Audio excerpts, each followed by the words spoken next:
자, 오늘은 남원여고 1학년 국어 온라인 클래스 높임법에 대해서 공부해 보도록 하겠습니다. 자, 먼저 높임법의 개념에 대해서 먼저 살펴보겠습니다. 자, 높임법이라고 하는 것은 화자가 어떤 대상이나 상대의 나이나 지위가 높고 낮음에 따라서 언어적으로 구별하여 표현하는 방식을 말합니다. 자, 이 말은 무슨 말이냐면 화자가 어떤 대상이 높일만 하면 높이고 낮출만 하면 낮춘다는 걸 의미하는 것이죠. 그런데 그것이 특정한 문법 요소를 통해서 실현된다는 것을 의미합니다.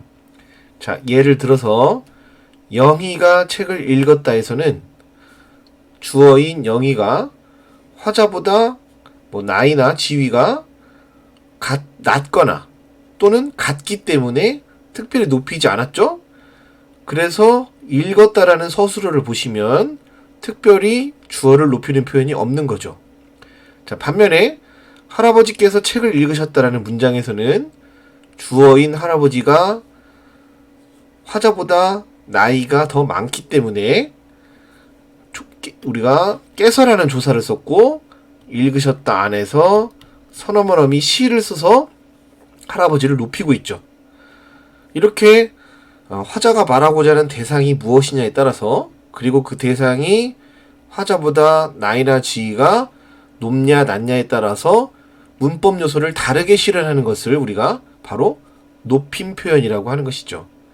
그래서 우리가 착각하기 쉬운 게 높임법이라고 하는 것은 반드시 상대방을 높이는 것만을 의미하는 것이 아니라 상대가 누구냐에 따라서 그것을 조절하는 것을 높임 표현이라고 하는 것이죠. 절대 착각해서는 안 되겠습니다. 자, 그러면 우리가 높임법에는 세 가지가 있는데요. 자, 첫 번째 높임 표현에는 주체 높임법이 있고요. 두 번째 객체 높임법이 있고요.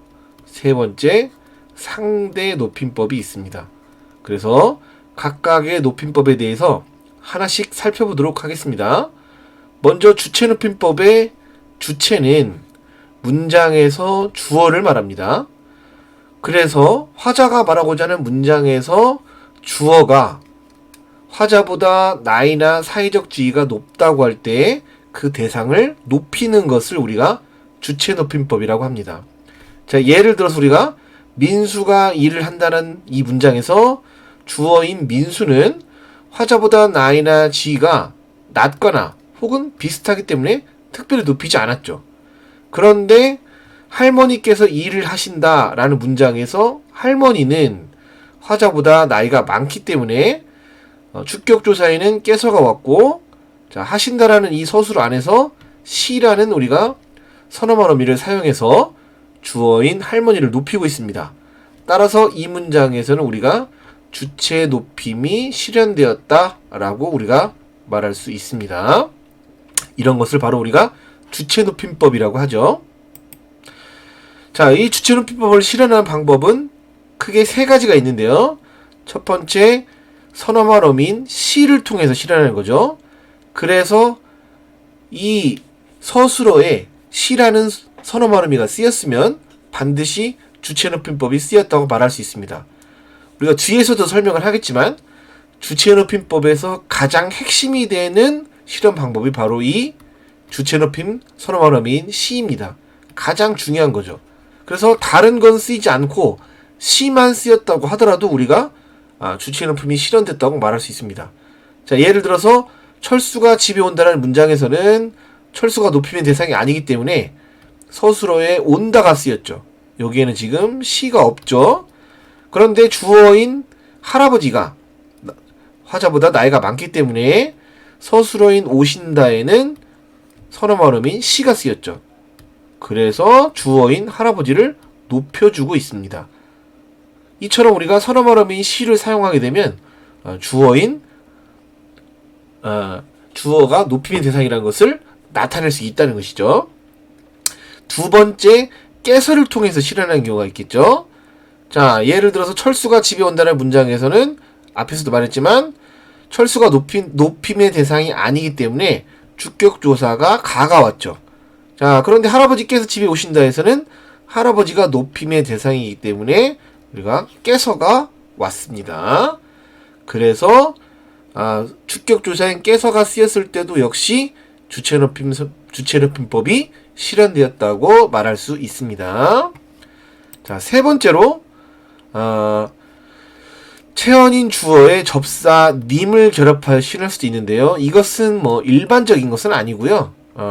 꼭 주체높임이 아니더라도 뭐 다른 높임법에서도 우리가 님을 결합하면 높임법이 실현됐다고 말할 수 있는데요.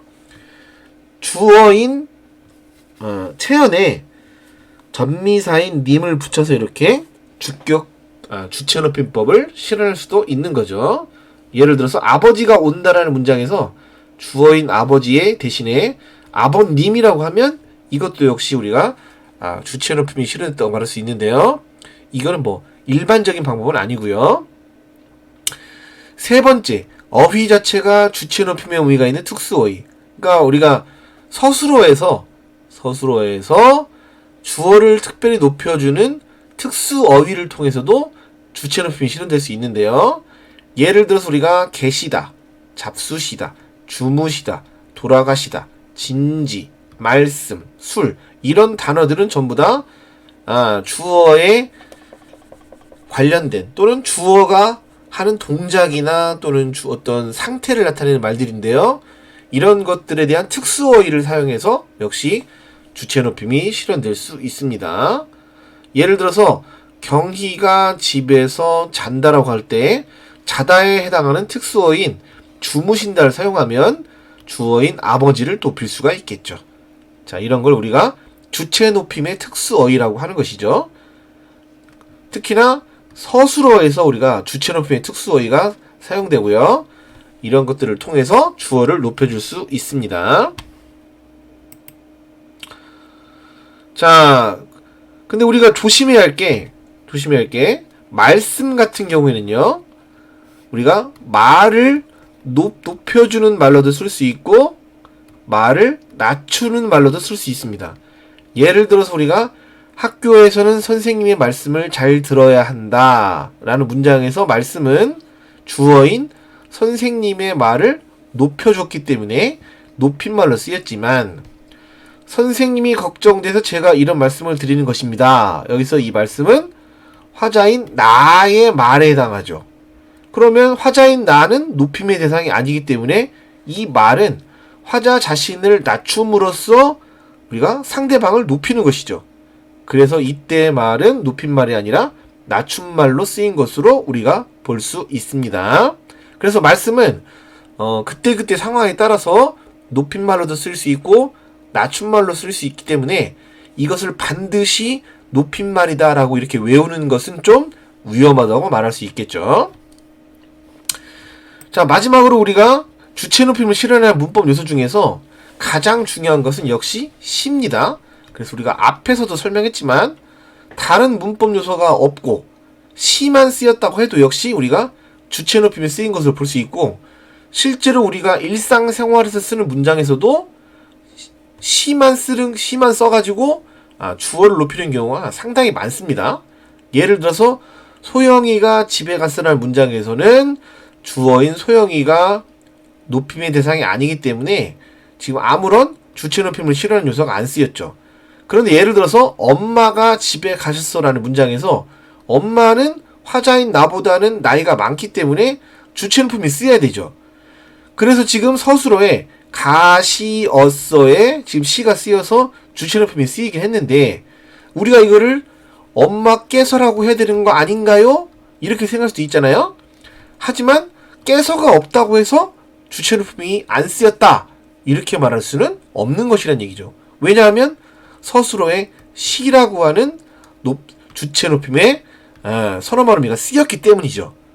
그래서 우리가 주체높임이 쓰였냐 안 쓰였냐는 반드시 앞에서 말한 것을 다 갖춰야만 주체높임이 쓰였다고 말하는 것이 아니라 우리가 선어말음이 시만 쓰였어도 역시 주체높임이 실현되었다라고 말할 수 있겠죠.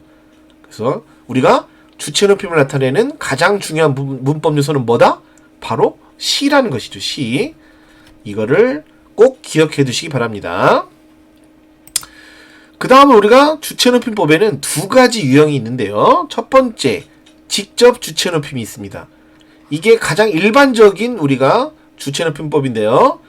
주어를 직접적으로 높여주는 선어말음이나 조사나 특수어휘를 통해서 그냥 직접적으로 높이는 것을 우리가 직접 주체 높임법이라고 합니다. 저기 아버지께서 오신다. 자, 이 문장에서는 선어말음이 시를 통해서 또는 주격조사인 깨서를 통해서 주어인 아버지를 바로 높여주고 있죠. 그런데 우리가 이런 경우도 있죠. 주어와 관련된 대상, 여기에는 주어의 신체, 주어의 소유물, 주어의 병, 주어의 생각, 주어의 말, 주어의 사상, 이거는 우리가 높임의 대상이 원래 아니죠. 원래는 높임의 대상이 아닌데 얘를 높여주면 이 자체가 주어와 관련이 있기 때문에 이것만 높여도 주어를 높일 수 있다 이 말이죠. 즉 주어와 관련된 것을 높임으로써 간접적으로 주어도 높아진다. 바로 이런 것이죠. 그래서 이걸 뭐라고 부르냐면 간접 주체 높임이라고 부릅니다. 자, 예를 들어서 아버지께서 손이 크시다에서 크시다의 얘가 서술어죠. 크시다의 주어는 원래 손이에요. 그래서 여기서는 아버지를 높인 게 아니라 사실은 손을 높인 거죠. 왜냐하면 시가 지금 서술어가 크다이고 크다에 쓰인 시가 주어는 손이니까요. 크시다의 주어가 손이니까요. 하지만 이 손이 누구의 손이다? 아버지의 손이죠. 그래서 아버지의 손을 높임으로써 간접적으로 아버지까지 높아진다. 이런 얘기죠. 자, 하나 더 해보겠습니다. 예를 들어서 할아버지가 키가 크시다라는 문장이 있으면요. 여기서 큰 건 뭐죠? 키죠, 키. 주어가 키고 서술어는 지금 크시다예요. 그래서 여기 이 시는 높이고 있는 대상이 뭐다? 주어인 키죠. 그래서 이것만 놓고 봤을 때는 주체 높임이 실현되지 않은 것처럼 보이지만 이 키가 누구의 키냐면 바로 할아버지의 키죠. 따라서 키를 높임으로써 키의 대상인 주어인 할아버지를 높이고 있기 때문에 바로 이런 것을 우리가 간접 주체 높임이라고 합니다. 예를 들어서 그분은 따님이 2분 있으시다. 요런 거라든지요. 자, 할아버지는 귀가 안 좋으시다. 귀가 안 좋으시다. 요런 거죠. 요런 것들이 전부 다 우리가 간접 주체 높임이라고 할 수 있습니다. 그래서 우리가 주체 높임은 반드시 주어를 직접적으로 높이는 것뿐만이 아니라 주어와 관련된 대상을 높임으로써 주어를 간접적으로 높일 수 있다는 거 절대 잊지 마시기 바랍니다. 그런데 우리가 여기서 조심할 게 용언 중에 있다라고 하는 용어는 특수어휘 뿐만 아니라 선어말음을 통해서 높일 수가 있어요. 이 말은 무슨 말이냐면 있다를 높이는 방법은 계시다라는 특수어휘를 통해 높일 수도 있고요. 있다에다가 선어말음을 넣어서 있으시다를 통해서 높일 수가 있다는 것이죠. 그런데 두 가지가 쓰임이 달라요. 자, 계시다 같은 경우에는 반드시 직접 주체 높임에만 쓰이고요. 그 다음에 있으시다는 간접 주체에서만 쓰입니다. 자, 예를 들어볼게요. 아버지께서 안방에 계신다. 자, 이 경우에는 계시다가 주어인 아버지를 직접적으로 높이고 있죠. 그럼 이 경우에는 계시다만 올 수 있고 있으시다는 절대 안 된다는 거죠. 아버지께서 안방에 있으시다. 있으신다. 이런 문장은 불가능하다는 거죠. 반드시 계시다만 쓰일 수가 있습니다. 반면에 아버지께서 고민이 있으시다. 자, 여기서 있으시다가 높이는 건 고민이죠. 그래서 겉으로 보기에는 지금 고민을 높이는 것처럼 보이지만 이 고민이 누구의 고민이다? 아버지의 고민이죠. 자, 따라서 여기서는 고민을 높임으로써 이 고민의 소유자인 아버지를 간접적으로 높이고 있는 거예요. 그래서 이건 지금 뭐다? 간접 주체 높임이죠. 근데 이 경우에는 계시다가 쓰일 수가 없다는 거죠. 즉 아버지께서 고민이 계시다. 이렇게는 안 된다는 거죠.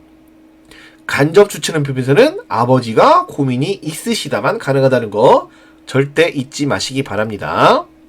자, 이렇게 해서 우리가 주체 높임에 관련된 거는 우리가 다 살펴봤는데요. 바로 이어서 객체 높임법으로 넘어가겠습니다. 자, 객체 높임법에서 객체는 두 가지 문장 성분을 가리키는데요. 하나는 목적어고 하나는 부사어입니다. 따라서 객체 높임법이라는 것은 객체를 높이는 거기 때문에 바로 문장에서 목적어와 부사어를 높이는 표현법을 뭐라고 한다? 바로 객체 높임법이라고 한다는 것이죠. 자, 예를 들어서 나는 어제 정수를 보았다. 이 문장에서는 정수, 목적어인 정수가 높임의 대상이 아니기 때문에 특별히 높임 표현이 쓰이지 않았죠.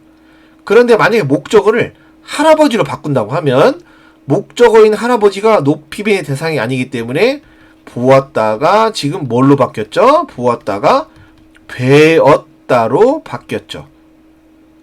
여기서는 배다가 보다를 높이는 특수어휘에 해당합니다. 그래서 배다라는 특수어휘를 통해서 목적어인 할아버지를 높이고 있는 거죠. 따라서 목적어를 높였기 때문에 이 문장에는 객체 높임이 쓰인 거죠. 그럼 부사어를 하나 예를 들어볼까요? 예를 들어서 나는 선생님께 책을 드렸다라는 문장이 있으면요. 자, 여기서 원래 이 문장을 선생님이 아니고 철수라고 하면 나는 철수에게 책을 주었다가 되겠죠. 자, 비교를 해보면 철수는 높이는 대상이 아니기 때문에 아무것도 쓰이지 않았죠.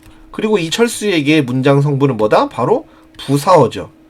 근데 이거를 부사어를 선생님으로 바꾸게 되면 선생님이 높임의 대상이기 때문에 지금 부사격 조사가 에게가 깨로 바뀌고 서술어인 주었다가 드리다로 바뀌죠. 이렇게 부사어가 높임의 대상이 돼도 이렇게 깨와 드리다라는 문법 요소를 통해서 객체 높임이 실현될 수 있습니다. 그래서 두 가지죠. 객체 높임을 실현할 방법은 부사격 조사인 깨를 사용하든지 아니면 특수어휘를 통해서 우리가 객체 높임이 실현될 수 있습니다. 방금 설명했지만 민수가 철수에게 책을 주었다 해서는 철수가 높임의 대상이 아니기 때문에 부사격 조사가 에게가 쓰였고요. 할아버지께에서는 할아버지가 높임의 대상이기 때문에 조사가 깨로 바뀌었죠. 그리고 주다도 특수어인 드리다를 통해서 지금 높이고 있는 겁니다. 그 다음에 특수어휘는 우리가 네 가지 모시다, 드리다, 뵙다, 여쭙다. 사실 객체 높임의 특수어휘는 요 네 가지밖에 없습니다. 따라서 요 네 가지 어휘가 쓰였다고 하면 당연히 객체 높임이 실현된 거죠. 각각 모시다는 데리다를 높인 거고요. 드리다는 주다를 높인 거고 뵙다는 보다를 높인 거고요. 여쭙다는 묻다를 높인 거죠. 여쭙다 대신에 우리가 여쭈다를 써도 마찬가지입니다. 여쭙다, 여쭈다 다 마찬가지가 되겠죠. 그래서 예를 들어서 철수가 영희를 데리고 왔다. 여기서는 목적어인 영희가 높임의 대상이 아니기 때문에 역시 서술어인 데리고 해도 아무런 높임의 표현이 쓰이지 않았죠. 그런데 목적어가 할아버지로 바뀌게 되면 높임의 대상이기 때문에 특수어휘도 역시 데리다의 특수어인 모시다가 와서 목적어인 할아버지를 높였기 때문에 객체 높임이 이렇게 실현이 되는 것이죠. 그래서 우리가 가장 중요한 건 뭐다? 특수어휘죠. 그래서 우리가 앞에서 주체 높임에서 서너 발음이 심한 쓰여도 주체 높임이 실현되듯이 특수어휘만 쓰여도 역시 객체 높임이 실현되었다. 이렇게 말할 수 있겠네요. 꼭 에게를 깨로 쓰이지 않아도 우리가 이렇게 특수어휘만 쓰였어도 역시 우리가 객체 높임이 쓰였다라고 말할 수 있겠네요. 물론 일반적으로는 같이 오는 게 일반적이죠. 할아버지께 돈을 들었다고 해야 되는데 할아버지에게 돈을 들었다고 해서 이게 깨가 아니고 에게가 쓰였다고 해서 객체 높임이 안 쓰였다고 말할 수는 없는 거죠. 이거 그러니까. 그래서 가장 중요한 건 뭐다? 객체 높임에서 가장 중요한 것은 바로 특수어휘라는 거죠. 자, 이어서 바로 상대 높임으로 넘어가겠습니다. 자, 여기서 상대 높이면서 상대는 뭘 가리키냐? 바로 화자가 말하는 것을 듣는 상대를 말해요. 이 말은 곧 누구를 가리킨다? 청자를 가리키는 거죠. 자, 그리고 그것에 따라서 높임을 조절하는 걸 뭐라고 한다? 상대 높임이라고 하는 거죠. 그러면 청자가 물론 뭐 나보다 높을 수도 있죠. 하지만 나보다 높을 수도 있고 또는 비슷할 수도 있고 또는 낮을 수도 있죠. 그러면 상대가 누구냐에 따라서 높으면 높은 사람에 맞는 문법 요소를 써주고 같으면 우리가 같은 등급에 맞는 문법 요소를 써주고 상대가 나보다 낮으면 거기에 맞는 또 문법 요소를 써주고 이렇게 상대가 누구냐에 따라서 조절을 해주는 거죠. 그래서 우리가 이거를 상대 높임을 다른 말로 대우법이라고도 하는데요. 대우법이라는 거는 내가 상대방이 누구냐에 따라서 대우를 다르게 해준다 뭐 이런 얘기죠. 자, 그리고 모든 발화라고 하는 것은 모든 문장이죠. 모든 문장은 듣는 사람이 있기 때문에 이게 가능한 거예요. 우리가 혼잣말이라고 그러면 혼잣말도 있잖아요. 이렇게 우리가 물어볼 수도 있겠지만 혼잣말이라는 것도 누구에게 하는 얘기다? 나가 나에게 하는 얘기예요.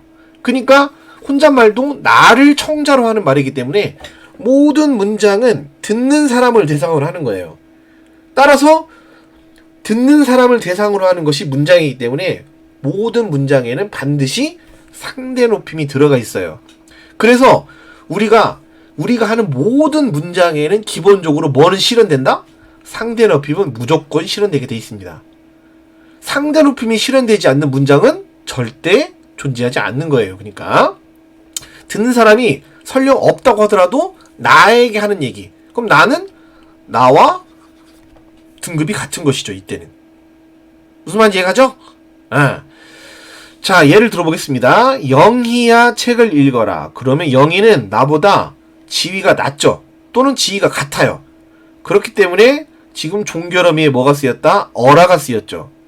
읽어라. 반면에 아버지 책을 읽으십시오에서는 듣는 아버지가 나보다 높기 때문에 여기가 뭐가 쓰였냐면은 으십시오가 쓰인 거죠. 즉 듣는 사람이 나보다 낮으면 어라, 높으면 십시오를 쓰는 거예요. 이렇게 듣는 사람이 나보다 나이나 지위가 높은지 낮은지를 따져서 높임법을 조절하는 거죠. 예를 들어서 사장님이에요. 듣는 사람이. 그런데 내가 사장님한테 책을 읽어라. 사장님 책을 읽어라. 이렇게 말하면 절대 안 되겠죠. 이렇게 말하면 바로 회사 잘리겠죠. 사장님 책을 읽으십시오. 이렇게 해야 될 거 아니에요. 그러니까 듣는 사람이 나보다는 나이가 많거나 또는 이렇게 사장님이라고 하면 지위가 나보다 높기 때문에 당연히 그에 맞는 높임 표현을 써주는 거예요. 이게 뭐라고요? 이게 바로 상대 높임이라는 거죠.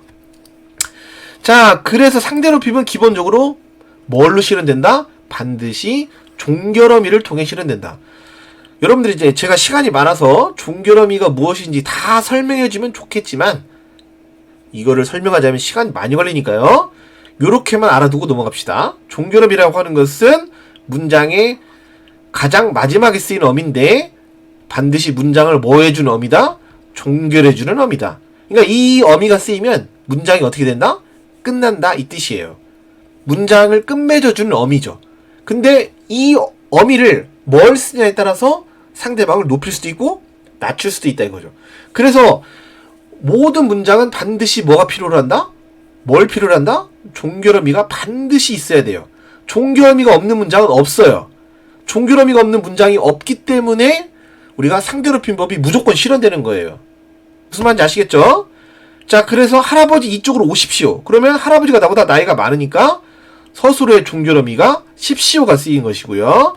철수야 이쪽으로 와라. 그러면 할아버지가 아니죠. 청자인 철수가 높임의 대상이 아니기 때문에 서술어의 종결어미인 아라가 쓰이는 거죠. 이렇게 상대방이 누구냐에 따라서 종결어미를 다르게 해서 높임법을 조절하는 걸 말하는 거죠. 자, 그 다음에 우리가 이제 상대 높임의 유형이 있는데요. 아까 얘기했지만 상대를 등급을 매겨서 상대방의 높임의 정도에 따라서 종결어미를 바꾸는 거예요. 그래서 이거를 등급을 크게 두 가지로 나눴어요. 하나는 뭐냐면 격식체고요. 다른 하나는 바로 비격식체예요. 자, 격식체와 비격식체의 차이는 여기에 핵심 단어가 뭐죠? 격식이에요. 격식. 격식이라고 하는 것은 내가 상대방에게 얼마나 공식적인 이야기를 하느냐, 아니면 그냥 격식을 갖추지 않고 그냥 편안하게 일반적인 대화를 하느냐, 그 차이예요. 그러니까 그래서 내가 좀 더 딱딱하게, 좀 더 예의를 갖춰서 말을 하는 것이 격식체가 되겠고요. 좀 더 예의를 차리지 않고 편안하게 얘기하는 게 우리가 비격식체가 되겠네요. 그래서 우리가 격식체에는 4가지 우리가 등급이 있는데요. 하십시오체, 하계체, 그 다음에 하나가 빠졌네요. 헤라체가 있고요. 그 다음에 비격식체에는 2가지, 해요체하고 해체가 있습니다. 그러면 우리가 하십시오체에 지금 요런 종결음이가 있고요. 하오체에 이런 종결음이가 있고, 하계체 이런 종결음이가 있는데, 그럼 이걸 다 외워야 되느냐? 외울 필요가 전혀 없어요. 국어 선생님인 저도 이거 못 외웁니다. 왜냐고요? 국어의 종결음에는 수백 개가 있으니까요. 그래서 이걸 외우는 게 중요한 게 아니라, 자, 이런 등급이 있다라는 정도만 알아두는 게 중요해요. 이걸 외울 필요는 절대 없습니다. 이걸 우리가 구분해서 외운다는 것 자체가 불가능해요. 그 다음 마찬가지예요. 비격식체에는 해요체하고 해체가 있는데, 이 해요체에도 지금 여러가지 어미가 있고요. 해체에도 여러가지 종결음이가 있어요. 그럼 이걸 외우는 게 중요하냐? 절대 중요하지 않아요. 왜냐고요? 종류가 너무 많으니까. 그러면 실제 수능에서는 이 상대 높임이 어떻게 시험 문제 나오냐? 2가지로만 나와요. 어떻게 나오냐? 높이냐? 아니냐? 이거예요. 높이냐, 낮추냐, 이거예요. 2가지만 구분할 수 있으면 돼요.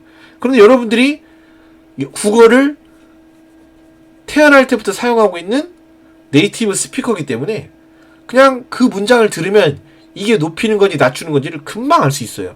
그러니까 이걸 외우는 게 사실은 의미가 없고, 상대를, 이 문장을 듣고, 예를 들어 우리가 수능에는 보기에서 자료를 제시하고요. 이 자료에 쓰인 문장이 상대를 높이고 있냐 낮추고 있냐, 요거만 구분할 줄 알면 돼요.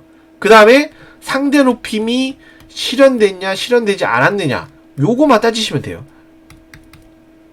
근데 따질 필요가 있다 없다? 없죠. 왜? 상대 높임은 무조건 실현되니까. 그럼 결국에는 시험 문제 나오는 거는 높이냐 낮추냐 요 정도만 할 줄 아시면 되는 거예요. 예전에 선생님이 공부할 때, 중고등학교 때는 이걸 다 외우라고 했어요. 근데 이게 외우는 게 가능할까요? 절대 불가능해요. 그러니까 여러분들이 중요한 거는, 상대 높임이 무엇이고, 상대 높임을 통해서 상대를 높이고 있냐 낮추고 있냐, 요 정도만 구분할 줄 아시면 시험 문제는 아무 문제가 없습니다. 제일 중요한 건 뭐다? 상대 높임이 뭘로 실현되느냐, 그 다음에 상대 높임은 누구를 높이는 거냐, 그 다음에 상대를 높이느냐 낮추느냐, 이 정도가 시험의 핵심입니다. 나머지는 모르셔도 아무 상관이 없어요. 여러분들 공부한다고 하면 여기 나와 있는 어미를 다 외우고 그러는데 절대 외우시면 안 돼요.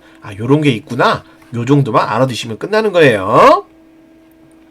자, 그럼 지금까지 배운 거를 우리가 지금 마지막으로 한 가지만 우리가 짚고 넘어가고 바로 연습 문제로 넘어가겠습니다. 우리가 높임법이라는 거 말이죠. 실제 대화에서는 한 문장 안에서 여러 개가 중복돼서 나타날 수 있어요.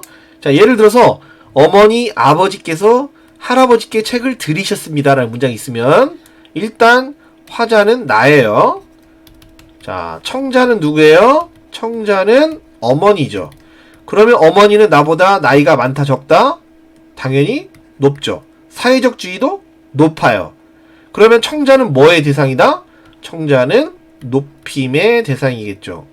높임 대상이요. 그 다음에 주어가 누군지 보세요. 자, 주어가 누구예요? 주어는 아버지죠? 그럼 아버지는 당연히 나보다 나이도 많고 지위도 높아요.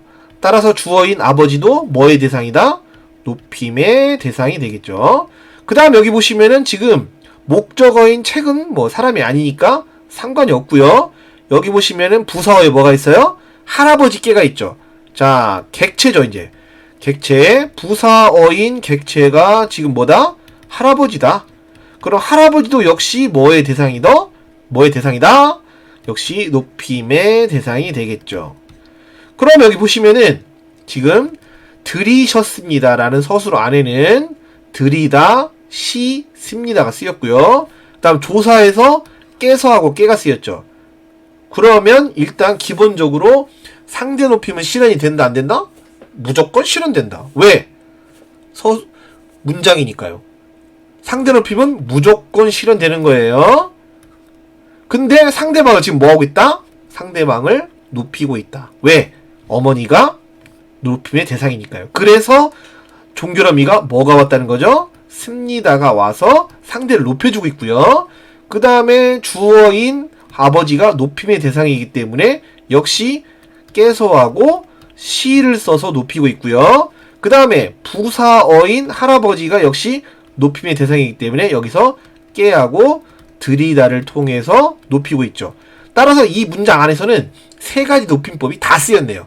주체, 객체, 상대가 다 쓰였다는 거죠.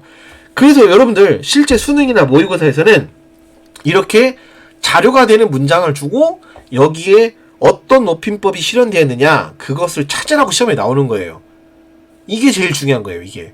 그리고 여러분들이 무엇을 통해서 그 높임법이 실현되고 있느냐를 찾는 것도 역시 중요한 것이 되겠죠. 자, 이렇게 해서 우리가 높임법과 관련된 기본적인 사항들은 다 정리했으니까요. 연습 문제를 통해서 우리가 한번 정리를 해보겠습니다. 첫 번째, 주체 높임법은 문장에서 서술의 주체를 높이는 높임법이다. 정답은 당연히 5겠죠. 서술의 주체인 주어를 높이는 표현법이다. 높임법이다. 두 번째, 주체의 높임법은 서너만 어미를 통해서만 실현된다. 정답은 X겠죠.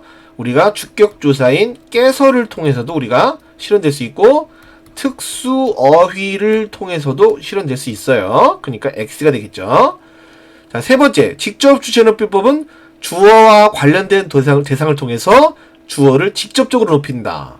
정답은 X가 되겠죠.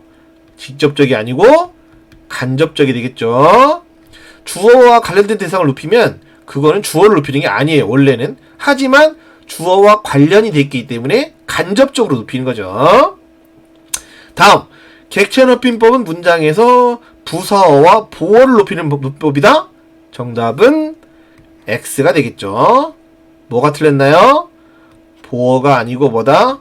목적어를 높이는 표현법이다. 그래서 정답은 X가 되겠네요. 다음 18번. 객체 높임법은 부사격 조사 깨를 통해 실현될 수 있다. 그렇죠. 실현될 수 있죠. 정답은 5가 되겠죠. 물론 깨를 포함한 특수 어휘도 될 수 있겠죠. 근데 이걸 만약에 부사격 조사 깨만을 통해 실현될 수 있다라고 하면 X겠지만 깨를 통해 실현될 수 있다. 그럴 수 있겠죠. 그러면 5가 되겠네요. 일단은. 그 다음 잡수시다, 계시다, 편찮으시다는 객체 높임의 특수어휘가 아니고 뭐죠? 주체 높임의 특수어휘니까 정답은 X가 되겠네요. 다음, 상대의 높임법은 화자가 청자를 높이거나 낮추는 높임법이다. 정답은 5가 되겠죠. 상대 높임의 상대는 듣는 상대를 의미한다고 했어요. 그러니까 청자죠, 청자. 다음, 상대 높임법은 종결어미를 통해 실현된다.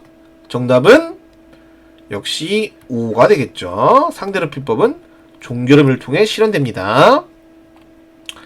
다음, 객관식 1번입니다. 주체 높임법을 실현하는 서너머미가 뭐라고 그랬죠? 정답은 C가 되겠죠. 답은 5번입니다.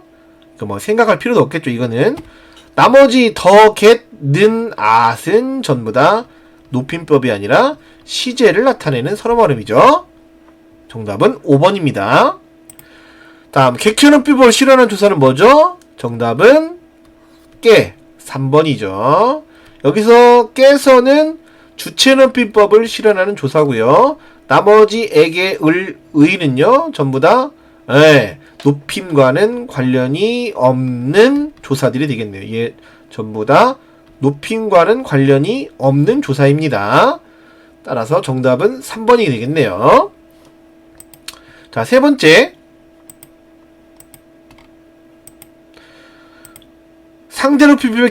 상대 높임법의 격식체 중 가장 높은 등급은 우리가 하십시오체입니다.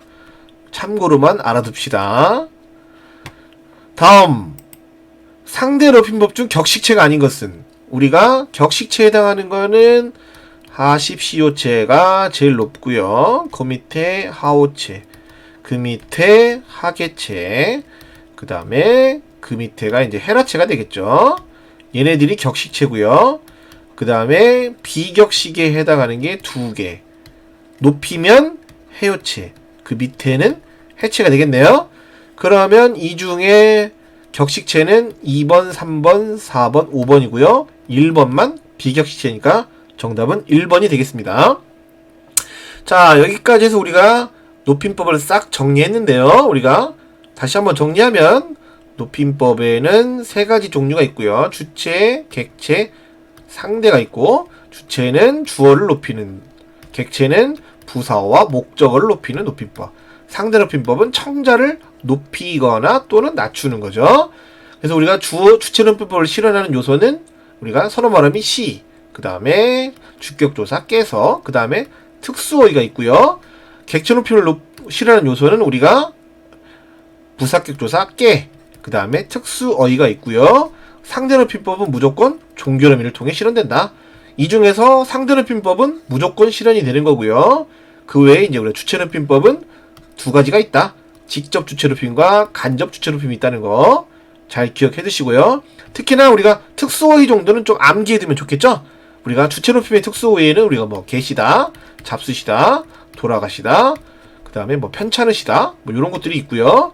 객체 높임의 특수어휘에는 4가지. 이건 꼭 외워두시면 좋겠죠? 들이다, 뵙다, 그 다음에 여쭙다, 그 다음에 모시다. 4가지가 있다는 거 꼭 기억해 두시기 바랍니다. 자, 여기까지 해서 우리가 온라인 클래스 높임법을 마치겠습니다. 대단히 감사합니다.